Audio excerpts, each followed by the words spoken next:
আমরা তো সবাই জানি নিবেদিতাকে স্বামীজি দেশে নিয়ে এসে আমাদের দেশের আমাদের সব নারীদের শিক্ষার বাতাবরণ খুলে দিয়েছিলেন, আমরা সেটা জানি। আর নিবেদিতা স্কুলেও এখানে তো আছে, পড়াশোনা করেছে। শ্রাবন্তী আছে, কুট্টিও নিবেদিতার ভাবের ভাবাশ্রয়ী স্কুলে পড়াশোনা করেছে। তাই আমাদের এখানে আমাদের সবার মধ্যে এটা আমাদের আনন্দের যে একেবারে সরাসরি সেই সব জায়গায় ওরা পড়েছে। এবার নিবেদিতার সঙ্গে মায়ের সম্পর্কের একদম সরাসরি কিছু গল্প আজকে আমরা পড়ি, যে কিভাবে মা ওরকম একটা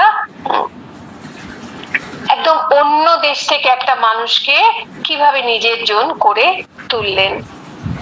প্রথম তো নিবেদিতা আসার পর ছোট্ট করে কয়েকটা জায়গা আমরা পড়ি। এখানে পড়ি শ্রী মায়ের সঙ্গে নিবেদিতার ব্যক্তিগত সম্পর্ক। এই জায়গাটা মনে হচ্ছে পড়লে বেশি আনন্দ হবে। নিবেদিতা তার ক্রম পরিণত জীবনে লোকমাতা হয়ে উঠলেও একজনের কাছে চিরদিনের আমার খুকি থেকে গিয়েছিলেন। মা তো আমার খুকি বলে ডাকতেন। তিনি সবসময় মানে নিবেদিতা এলেন, আচার্যের হাত ধরে আস্তে আস্তে কত কাজে জড়িয়ে পড়লেন, কিন্তু ওই যে প্রথম দিন থেকে মা বললেন না ও আমার খুকি, সে আমার খুকি থেকে গেছেন সারা জীবন। আর নিবেদিতা মাকে কি বলতেন? তিনি নিবেদিতার হোলি মাদার বা মাতা দেবী, মাতা দেবী বলেই ডাকতেন। সারদা দেবী নিবেদিতাকে গভীর স্নেহে খুকি বলতেন। স্নেহের সঙ্গে শ্রদ্ধা মিশিয়ে বলতেন আমার প্রাণের সরস্বতী, যেন দেবী। এ কথাও তিনি নিবেদিতা সম্বন্ধে বলেছেন। নিবেদিতা মাতা দেবীকে ব্যাকুল হয়ে ভালোবাসতেন, অস্থির হয়ে উঠতেন কিভাবে মায়ের একটুকু সুখ স্বাচ্ছন্দ্যের ব্যবস্থা করা যায়। বিভিন্ন স্মৃতিকথায় বা রচনায় তার বিবরণ আমরা কিছু কিছু পেয়েছি। ভালোবাসার অম্লান কিরণে ধোয়া সেই ছবিগুলি। তেমনি দুটি বিবরণ আমরা পরপর উদ্ধৃত করছি। শঙ্করী প্রসাদ দুটো বিবরণ দিচ্ছেন। বাগবাজার উদ্বোধন কার্যালয়ে শ্রী শ্রী মাতা দেবী মানে সারদা দেবী কখনো কখনো আসিয়া বাস করেন।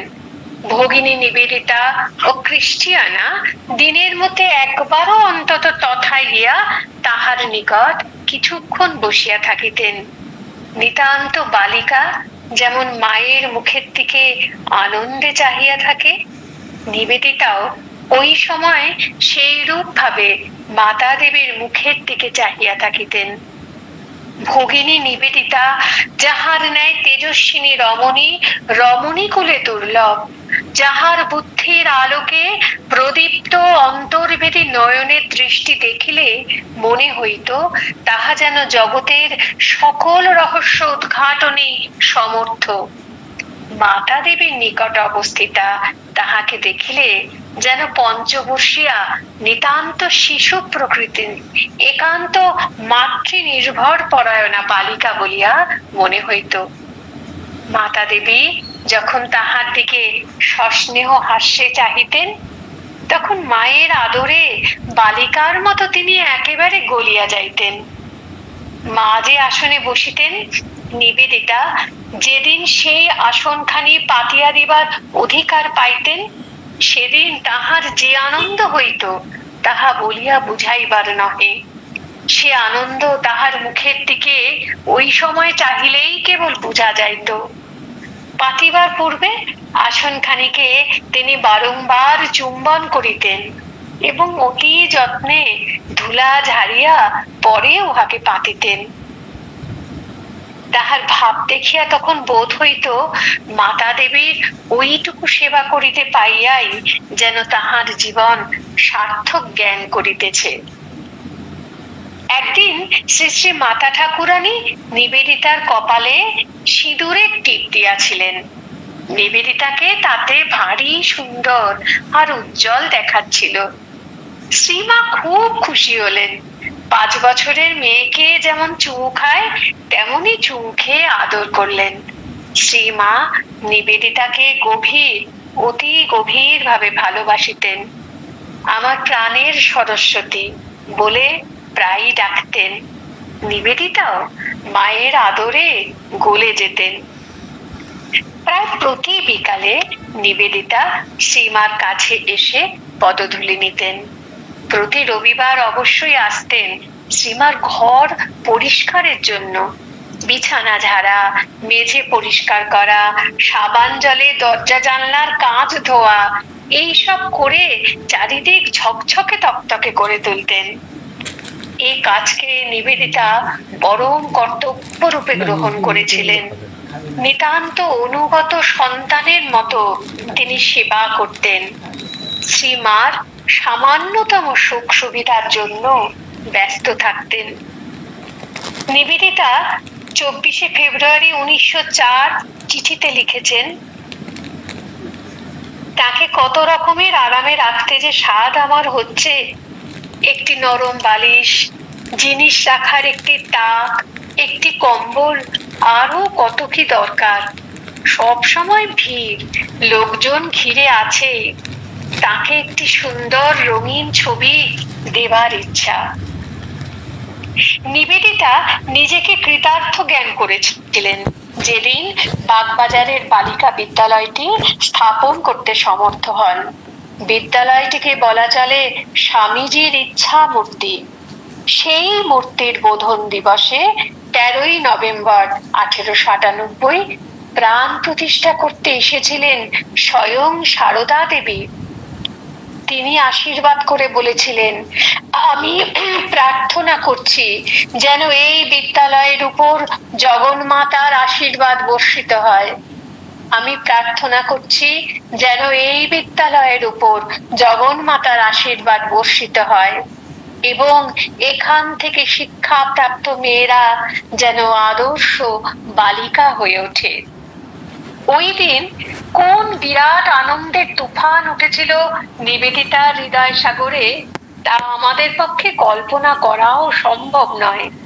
পূর্ণ চিত্তে নিবেদিতা বলেছিলেন, ভবিষ্যতের শিক্ষিতা হিন্দু নারী জাতির পক্ষে শ্রীমার আশীর্বাদ অপেক্ষা কোনো মহত্তর শুভ লক্ষণ আমি কল্পনা করতে পারি না।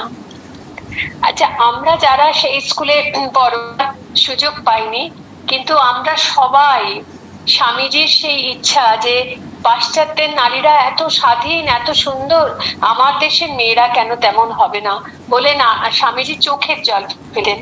স্বামীজির জীবনীতে ওই যে পাঠাচ্ছি না তরুণ গোস্বামীর লেখাটা, এটা আসবে পরে। জীবনীতে পড়বে কি কষ্ট পেতেন স্বামীজি। এখানে মেয়েরা এত উদার, তার কারণ এরা শিক্ষা কত আগে থেকে পেয়েছেন। আমাদের মেয়েদের জীবনে কত যন্ত্রণা, সেই জন্যই তো নিয়ে এসেছিলেন নিবেদিতাকে।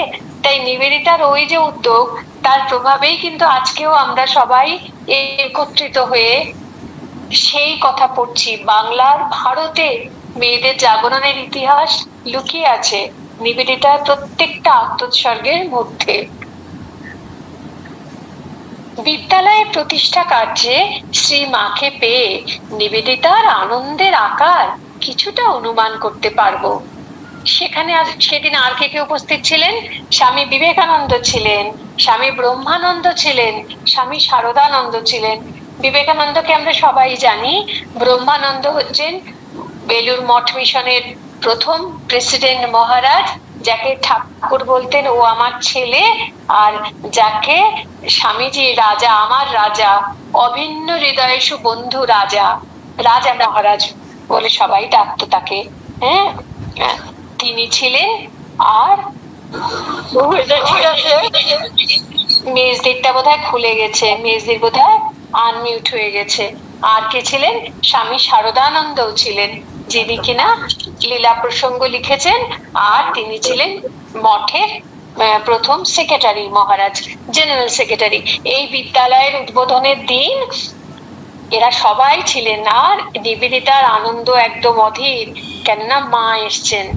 পরবর্তীকালে বিদ্যালয় ভবনে মাতা দেবীর আগমনে নিবেদিতার বিহ্বলতা দেখে তারা বলেছিলেন যে ও যে কি আনন্দ করছে আমরা বুঝতে পারি। তারই দুটি ছবি। মাতা দেবী একদিন বিদ্যালয় দেখিতে আসিবেন স্থির হইয়াছিল। ওই কথা শুনিয়া অবধি নিবেদিতার কার্যের ও আনন্দের যেন বিরাম নাই।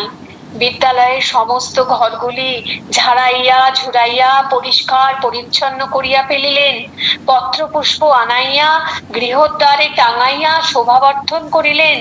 মাতা দেবী কোথায় বসিয়া মেয়েদের সহিত আলাপ করিবেন, মেয়েরা তাহাকে কি উপহার দিবে, কি শুনাইবে, কেমন করিয়া সম্বর্ধনা করিবে ইত্যাদি সকল বিষয় স্থির করিতে তাহারা বিন্দুমাত্র সময় রহিল না।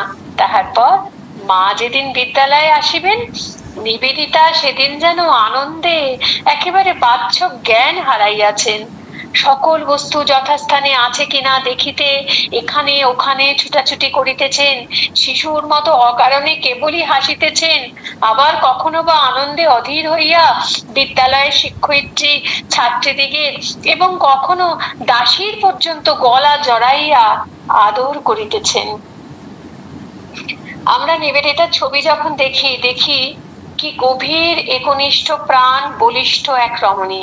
আর এগুলো শুনলে বোঝা যায় যে সেই বলিষ্ঠতার অন্তরালে যে আবেগের কাজ, আবেগ না হলে তো কখনো নিজের দেশ ছেড়ে এত দূর এসে শুধু আচার্যের কথায় আমাদের জন্য এত করতে পারতেন না।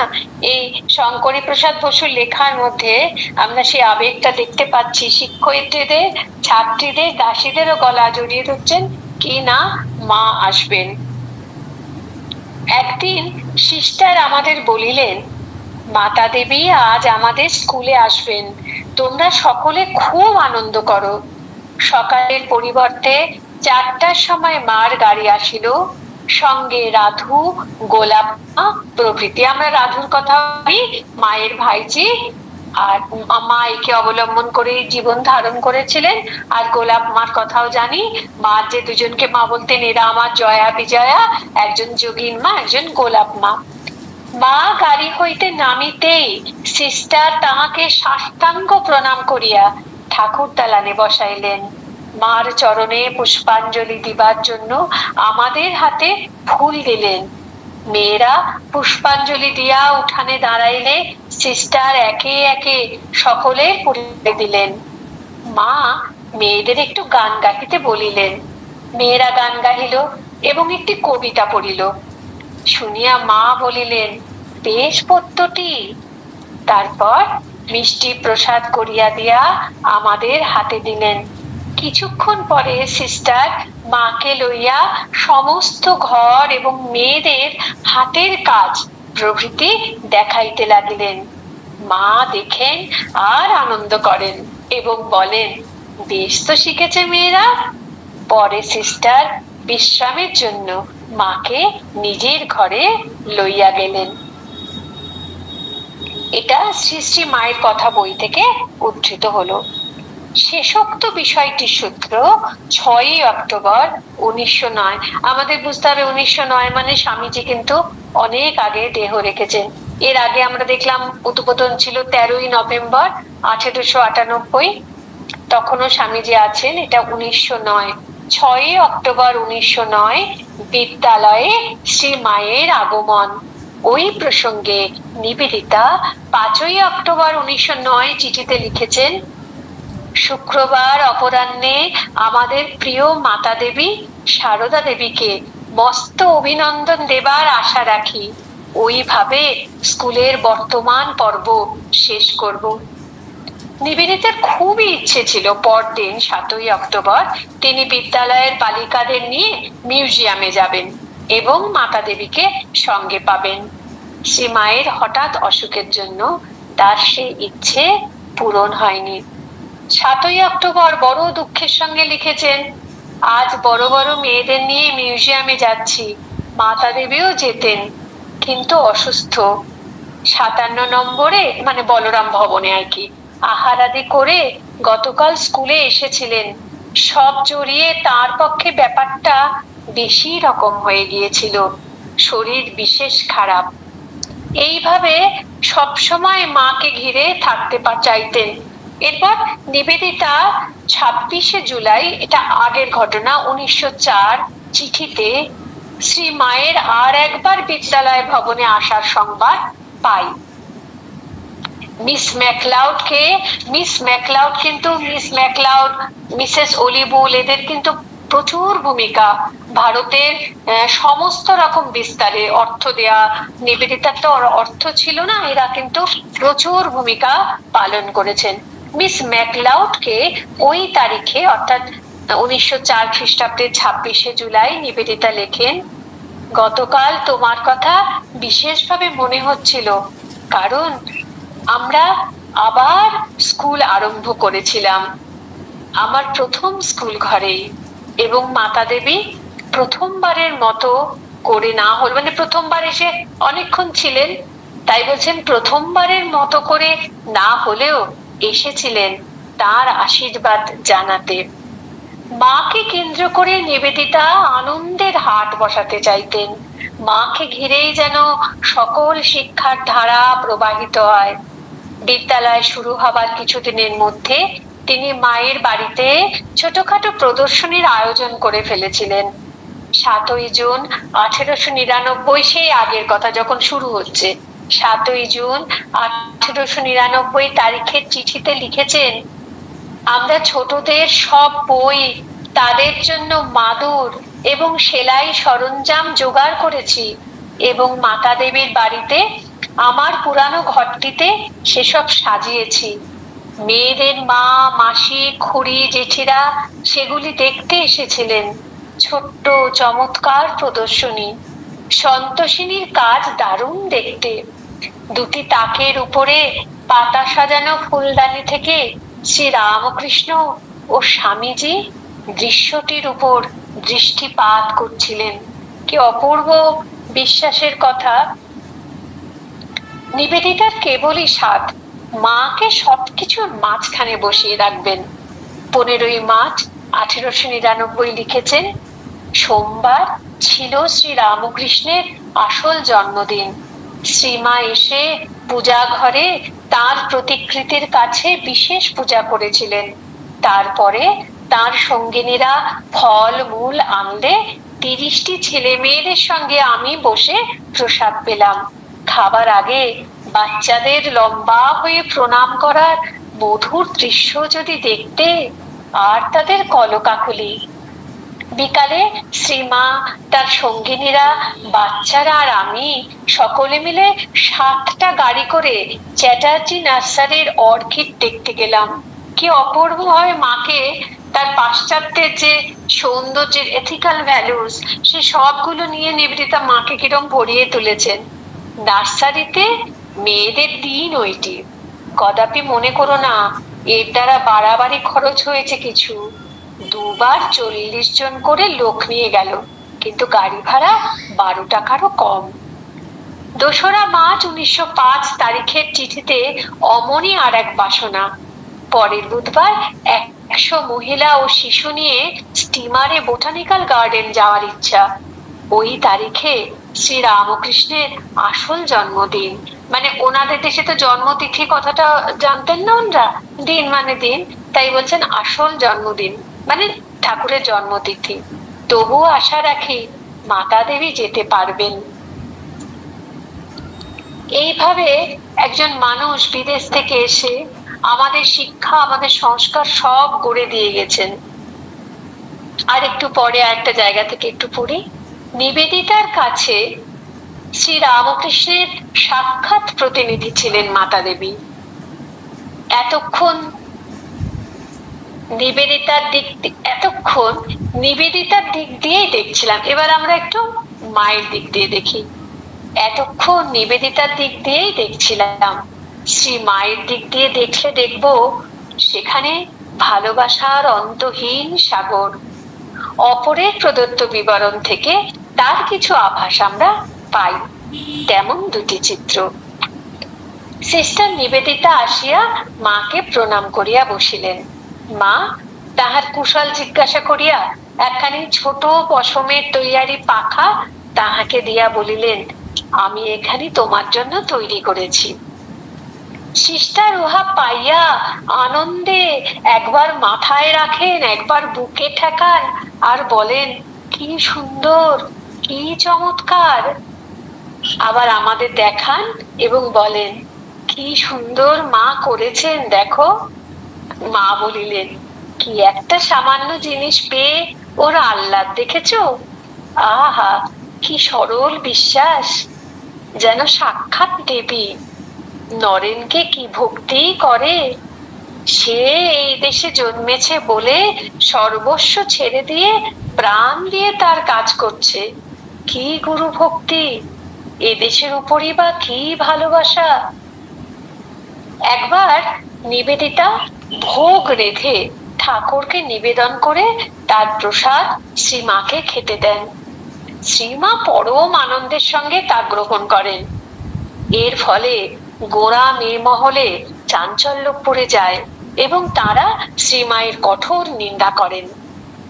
বিরক্ত ও ব্যস্ত হয়ে শ্রীমা বলেন, নিবেদিতা আমার মেয়ে, ঠাকুরকে ভোগ নিবেদন করার অধিকার তার আছে। তার দেয়া প্রসাদ পরমানন্দে কোনো দ্বিধা না রেখে আমি নেব। যদি তাতে কারো আপত্তি থাকে, সে নিজেকে নিয়েই থাক। অপূর্ব কথা। এরপর নিবেদিতাকে লেখা মার একটা চিঠি স্বামী শারদানন্দ সেটা পাঠিয়েছিলেন নিবেদিতাকে। নিবেদিতা তখন বাইরে ছিলেন। তার বাংলাটা পাঠিয়ে আবার ইংরেজি তর্জমা করেও দিয়েছিলেন, কিন্তু মূল বাংলা চিঠিটা হারিয়ে গেছিল। পরে যে ইংরেজি চিঠিটা পাওয়া গেছিল তাই পেয়েই, মানে দুটোই উনি পেয়েছিলেন নিবেদিতা। মানে নিবেদিতা একবারে উল্লাসের সঙ্গে সহস্তে সেই কপি সবার মধ্যে বিতরণ করেছিলেন। অর্থাৎ কি গভীর বিশ্বাসের জায়গা! মানে মাকে উনি কোথায় রেখেছিলেন যে এনার জন্যই আজকে ভারতে নারী জাগরণ সম্ভব হবে, বৈষম্য দূর হবে, জগতের উন্নতি হবে। শুধু ভারত না, বিশ্বের। এই বিশ্বাস থেকেই কিন্তু তিনি এগুলো করতে পারতেন। কেননা মার অত বড় দেখেছি, মা বলছেন যে ওর দেয়া প্রসাদ আমি খাবো, ও আমার মেয়ে, ও ঠাকুরের মেয়ে। কারোর আপত্তি থাকলে সে নিজেকে নিয়েই থাক, এত বড় কথা মা বলে দিয়েছেন। এবার সেই চিঠিতে মা কি করে, মা বলতেন আর মায়ের সন্তানেরা চিঠিগুলো কপি করতেন। শারদানন্দ নিবেদিতাকে লিখেছিলেন, সেটা কি 1900 সালের 11ই এপ্রিল। শ্রী শ্রী মা কুশলে আছেন, তোমাকে এক সুন্দর পত্র লিখিয়াছেন। আমি মূল পত্রের সহিত উহার ইংরাজি অনুবাদ পাঠাইতেছি। মনে হয় পত্রের ইংরেজি অনুবাদ পাইলে তুমি আনন্দিত হইবে। দুঃখের বিষয়, মূল বাংলা চিঠিখানি পাওয়া যায়নি, কিন্তু শারদানন্দকৃত ইংরেজি অনুবাদটি পাওয়া গেছে, যেটি নিবেদিতার উল্লাসের সঙ্গে স্বহস্তে কপি করে অন্তরঙ্গ মহলে বিতরণ করেছিলেন।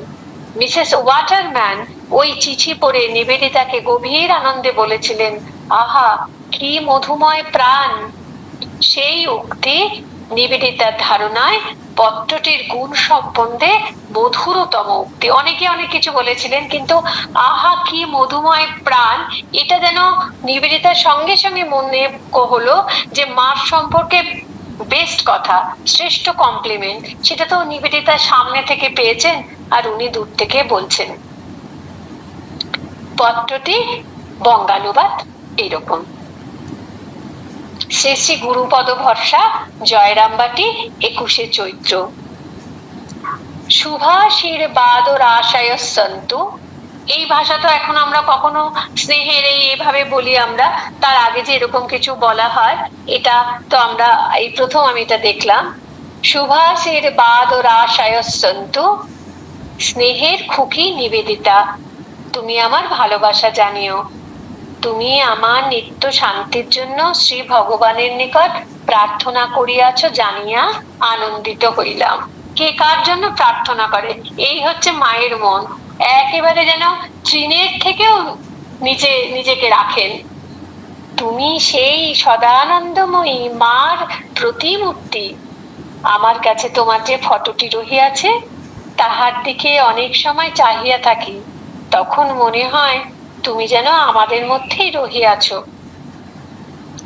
তুমি কবে কোন বৎসরে ফিরিয়া আসিবে তাহার জন্য ব্যাকুল হইয়া রহিয়াছি। তুমি কবে কোন বৎসরে ফিরে আসিবে তাহার জন্য ব্যাকুল হইয়া থাকি। তোমার ব্রহ্মচর্যপুত হৃদয়ে আমার জন্য যে প্রার্থনা জাগিয়াছে, তাহা যেন পূরণ হয়। আমার শারীরিক কুশল, আমি আনন্দে আছি। ভগবানের নিকট সর্বদা প্রার্থনা তিনি তোমার মহৎ উদ্যমে সহায় হন এবং তোমাকে দৃঢ় ও সুখী করুন। তুমি সত্তর ভালোয় ভালোয় ফিরিয়ে এসো, ইহাও প্রার্থনা করি। ভারতবর্ষে মেয়েদের আশ্রম সম্বন্ধে তোমার অভিলাষ তিনি পূরণ করুন। ভাবি আশ্রমটি যেন সকলকে যথার্থ শিক্ষা দিয়া নিজের উদ্দেশ্য সফল করে। যিনি ব্রহ্মাণ্ডের প্রাণবায়ু স্বরূপ তিনি বন্দনা মন্ত্র নিজেই গান করিতেছেন। কি সুন্দর কথা! যিনি ব্রহ্মাণ্ডের প্রাণবায়ু স্বরূপ তিনি বন্দনা মন্ত্র নিজেই গান করিতেছেন। তুমি সেই নশ্বর সকল বস্তুর মধ্যে নিত্য সঙ্গীত শুনিতেছ। মানে বলছেন তুমি ঈশ্বরের গান সবসময় শুনতে পাও। তুমি এমন বৃক্ষ লতা পশু পক্ষী পাহাড় পর্বত সকলেই প্রভুর স্তোত্র গাহিতেছে। দক্ষিণেশ্বরের বটবৃক্ষ মা কালীর গান করিতেছে। নিশ্চয় জানিও, যার কানে আছে সে শুনিতে পায়। কি বললেন? বৃক্ষ লতা পশু পক্ষী পাহাড় পর্বত সকলেই প্রভুর স্তোত্র গাহিতেছে। দক্ষিণেশ্বরের বটবৃক্ষ মা কালীর গান করিতেছে। নিশ্চয় জানিও, যার কান আছে সে শুনিতে পায়। শ্রীমতী ওয়াটারম্যানের গভীর বিশ্বাসের কথা শুনিয়া খুশি হইলাম। যে অনুভব করে দেহ গত হইলেও তাহার প্রিয়তম হারাইয়া যায় নাই, সেই যথার্থ আলোক পাইয়াছে। আমার কথা শুনিয়া সে বল পাইয়াছে, এ কথা শুনিতে ইচ্ছা করি। সে যেন তোমার কাছে সহায় হয়। শ্রীমতী মেরাইট সিএলকে ভালোবাসা ও আশীর্বাদ দিবে। আমার আশীর্বাদ ও ভালোবাসা জানিও। আধ্যাত্মিক জীবনে উন্নতি লাভ করো, ইহাই প্রার্থনা। বাস্তবিক তুমি অতি চমৎকার কাজ করিতেছ, কিন্তু বাংলা ভাষা যেন ভুলিয়া যাইও না। নতুবা তুমি যখন ফিরিয়া আসিবে তোমার কথা আমি বুঝিতে পারিব না। ধ্রুব সাবিত্রী সীতা রাম প্রভৃতি সম্বন্ধে বক্তৃতা দিতেছ জানিয়া বড়ই আনন্দিত হইলাম। তাহাদের পবিত্র জীবন কাহিনী সাংসারিক সকল বৃথা বাক্যালাপ অপেক্ষা শ্রেষ্ঠ, ইহা বলাই বাহুল্য। প্রভুর নাম ও লীলা উভয়ই কত সুন্দর। তোমার মাতা ঠাকুরানী। এখানে যেন মা আমাদেরও বললেন যে প্রতিদিনকার জীবনের যে যত রকম কথা সাংসারিক কথা তার থেকে অনেক শ্রেষ্ঠ ঈশ্বরীয় কথা আলোচনা। এরপরে যে জায়গাটা আছে সেটা না এই মুহূর্তে আজকে পড়বো না, কেননা সেটাতে নিবেদিতার মৃত্যুর পর। হ্যাঁ, আচ্ছা শোনা যাচ্ছে কি? আমার কান থেকে এটা খুলে গেছিল, শোনা যাচ্ছে? একদম সব শোনা যাচ্ছে। আচ্ছা, এই নিবেদিতাও তো মাকে ছেড়ে চলে গেছিলেন, মৃত্যু এসে গ্রাস করেছিল। তারপর যে মায়ের যে হাহাকার, হ্যাঁ সেটা আজকে এখন থাক। এরপরে একটু আনন্দের জায়গা। আবার কিন্তু একটা দুটো কথা, যেমন মা আগলে রাখতেন নিবেদিতা যা দিয়ে গেছিল মাকে। হ্যাঁ, একটা চাদর জীর্ণ হয়ে গেছে, মা বলতেন ওটা আমায় খুকি দিয়ে গেছিল। এটা বাদ দিয়ে কয়েকটা সুন্দর ছোট্ট মজার জায়গা, মা আর নিবেদিতার একটু মজার জায়গা আমরা এবার আলোচনা করি। নিবেদিতার রচনায় শ্রী মায়ের নিকট চিত্র। নিবেদিতা কিভাবে লিখছেন, মার সম্পর্কে জানাচ্ছেন। যখন দেখলেন এসে একে আচার্য দেবের সঙ্গে এসে তার মাকে দেখলেন, সেই কথা সেই যেন ছবি আঁকছেন।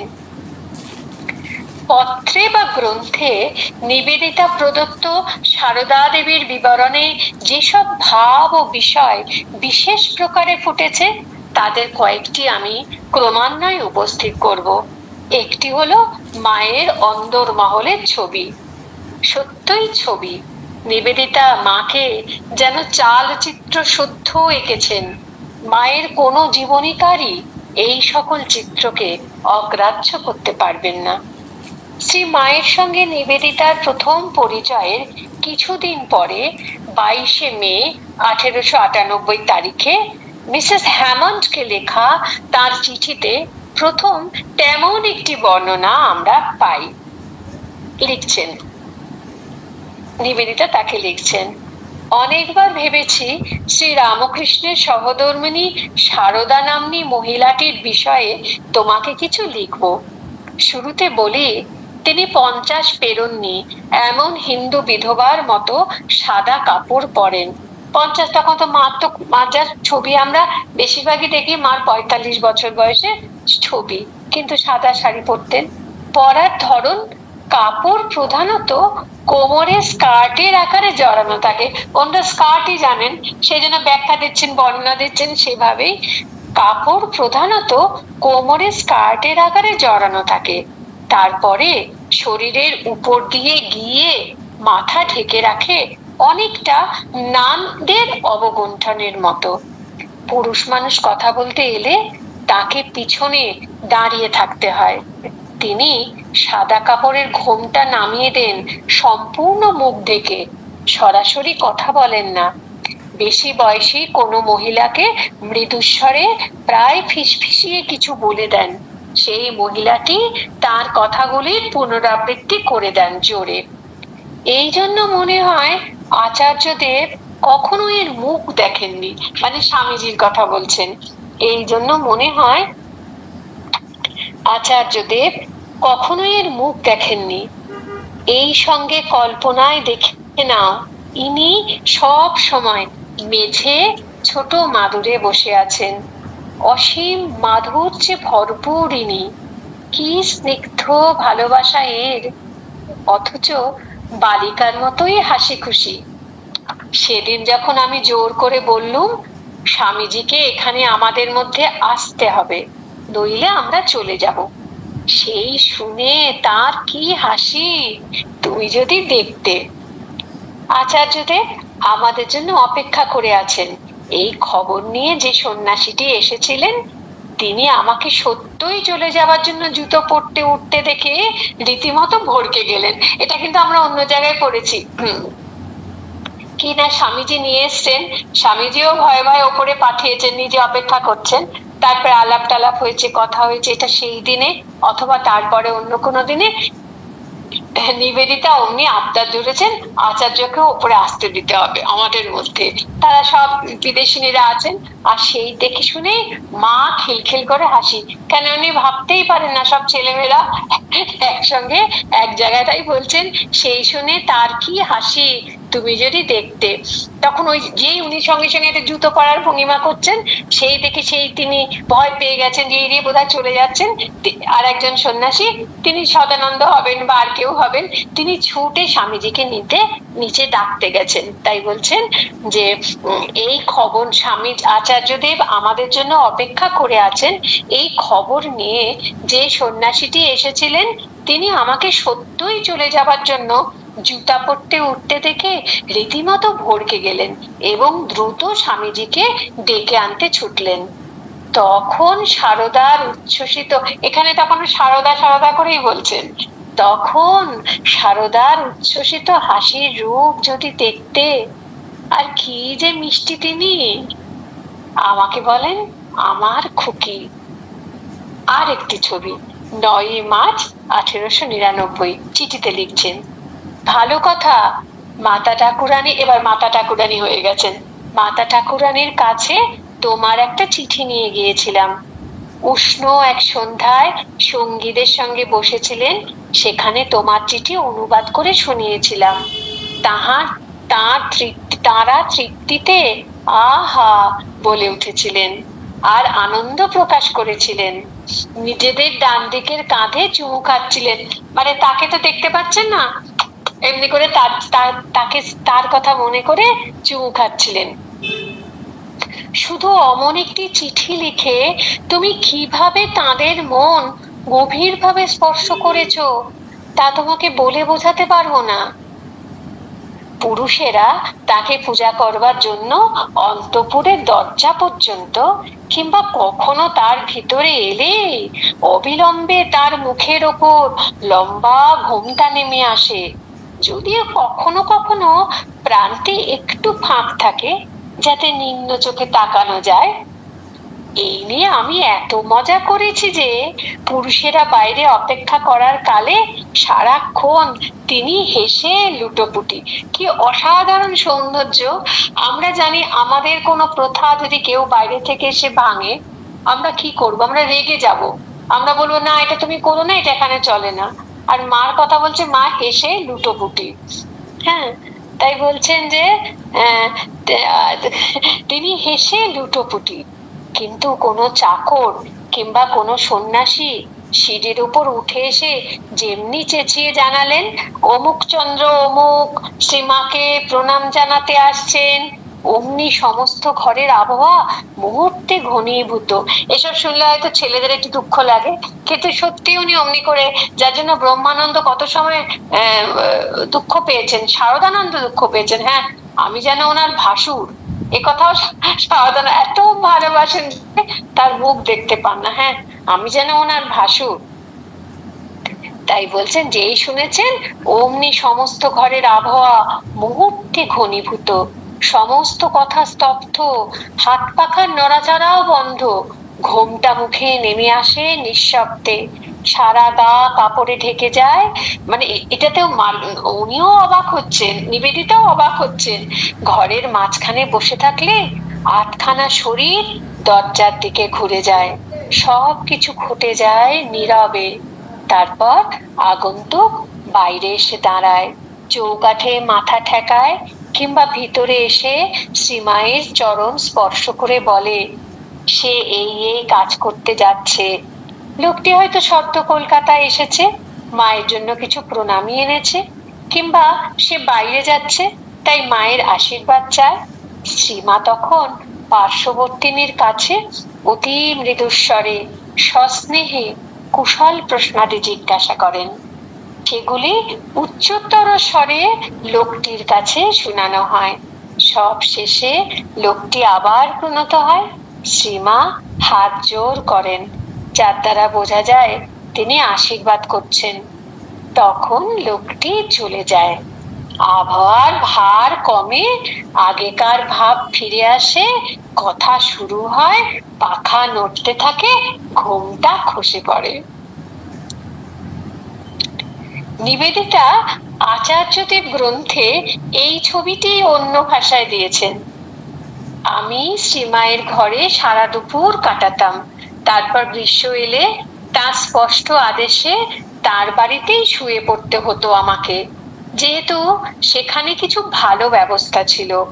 অন্য কোনো ঘরে নয়, সকলের সঙ্গে এক ঘরে শুতাম। সাদা শীতে ঘরটি ঠান্ডা, লাল রঙের মেঝে, তার মেঝে সার সার মাদুর ও বালিশ পাতা এবং মশারি টাঙানো।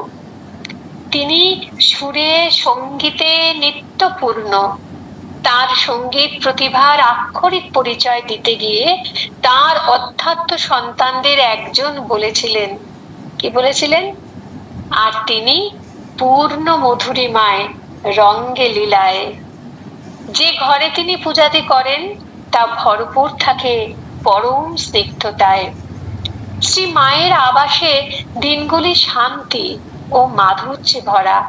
প্রত্যুষের অনেক আগে সকলে একে একে নিঃশব্দে শয্যা ত্যাগ করেন, বিছানার মাদুরের উপর থেকে চাদর ও বালিশ সরিয়ে তার উপর স্থির হয়ে বসেন। মুখ ঘোরানো থাকে দেওয়ালের দিকে, হাতে হাতে ঘুরতে থাকে জপের মালা। তারপরে ঘর পরিষ্কারের ও স্নানাদির সময় আসে। পর্বের দিনে শ্রীমা এক সঙ্গিনীর সঙ্গে পালকিতে গঙ্গা স্নানে যান। তার পূর্ব পর্যন্ত রামায়ণ পড়েন। তারপরে নিজের ঘরে মা পূজায় বসেন। অল্প বয়সীরা প্রদীপ জ্বালায়, ধূপ ধুনা দেয়, গঙ্গা জল, ফুল ও পূজার জোগাড় করে। এই সময়ে গোপালের মা এসে, গোপালের মা মানে গোলাপের মা নন, কিন্তু গোপালের মা মানে যার সঙ্গে গোপাল নিত্য ঘোরেন, তিনি গোপালের মা আসেন, এসে নৈবেদ্য তৈরিতে সাহায্য করেন। তারপর দুপুরের আহার ও বিকালের বিশ্রাম। সন্ধ্যা ঘনিয়ে আসে, ঝি লণ্ঠন জ্বালিয়ে এসে দাঁড়ায় আমাদের কথালাপের মধ্যে। সকলে উঠে পড়ে। পট বা বিগ্রহের সামনে আমরা সাষ্টাঙ্গ হয়ে প্রণাম করি। গোপালের মা ও শ্রীমায়ের পদধূলি নিই, কিংবা বাধ্য মেয়ের মতো মায়ের সঙ্গে ছাতে উঠে গিয়ে তুলসী তলায় যেখানে প্রদীপ দেয়া হয়েছে সেখানে গিয়ে বসি। বহু ভাগ্য তার, যে মায়ের পাশে তার সান্ধ্য ধ্যানের সময়ে বসবার অনুমতি পায়। বহু ভাগ্য তার। মায়ের সব পূজার শুরু ও শেষ যে গুরু প্রণামে, সেই প্রণাম করতে সে শেখে স্বয়ং মায়ের কাছ থেকে। মায়ের কাছ থেকে সে প্রণাম করতে শেখে। এটা নিবেদিতার কাছে একটা বিরাট বড় প্রাপ্তির কথা, যে যে মার কাছে থেকে মাকে প্রণাম করতে শেখে। এরপর আজকে নিবেদিতার লেখা মায়ের একটা চিঠি দিয়ে আজকের মতো আমরা পাঠ শেষ করব। 1910 সালে নিবেদিতা বিদেশে আছেন, হঠাৎ গির্জায় গিয়ে তার মার কথা মনে পড়েছে। এই কথাগুলো শুনে তো বুঝলাম যে মাকে তিনি কত ভালোবাসতেন, মাও তাকে কত ভালোবাসতেন। কেমব্রিজ, ম্যাস, রবিবার 11 ডিসেম্বর 1910। আদরিনী মা, সারার জন্য প্রার্থনা করব বলে আজ খুব ভোরে আমি গির্জায় গিয়েছিলাম। সবাই ওখানে যিশু জননী মেরির কথা চিন্তা করছে। আমার হঠাৎ মনে পড়ে গেল তোমার কথা। তোমার সেই মনোরম মুখখানি, সেই স্নেহ ভরা চাহনি, পরনের সাদা শাড়ি, তোমার হাতের বালা, সবই যেন তখন বাস্তব হয়ে ফুটে উঠল। আমার মনে হলো তোমার এই ভাব সত্তাই যেন বেচারি এস সারার রঘু কক্ষে নিয়ে আসবে শান্তি ও আশীর্বাদ। আমি আরো কি ভাবছিলাম জানো মা? ভাবছিলাম শ্রী রামকৃষ্ণের সন্ধ্যারতির সময় তোমার ঘরে বসে আমি যে ধ্যান করবার চেষ্টা করেছিলাম, সেটা আমার কি নির্বুদ্ধিতাই না হয়েছিল। আমি কেন বুঝিনি যে তোমার বাঞ্ছিত চরণ তলে ছোট্ট একটি শিশুর মতো বসে থাকতে পারাটাই তো যথেষ্ট মা। মাগো, ভালোবাসায় পরিপূর্ণ তুমি, আর তাতে নেই আমাদের বা জগতের ভালোবাসার মতো উত্তেজনা ও উগ্রতা। তোমার ভালোবাসা হচ্ছে একটি সুস্নিগ্ধ শান্তি, যা প্রত্যেককে দেয় কল্যাণ স্পর্শ ও যেন বিলাস বিচিত্র একটি স্বর্ণ দীপ্তি। কয়েক মাস আগেকার সেই রবিবারটা কি আশিসই না বয়ে এনেছিলে। গঙ্গা স্নানে যাবার ঠিক আগে আমি তোমার কাছে ছুটে গিয়েছিলাম। তোমার স্নান করে ফিরে এসেই মুহূর্তের জন্য দৌড়ে তোমার পাশে গেলাম, আবার স্নান করে ফিরে এসেই মুহূর্তের জন্য দৌড়ে তোমার পাশে গেলাম। তোমার ঘরখানির স্বাগত পরিবেশে তুমি সেদিন আমায় যে আশীর্বাদ করলে, তা আমায় দিয়েছিল একটি অদ্ভুত মুক্তির অনুভূতি।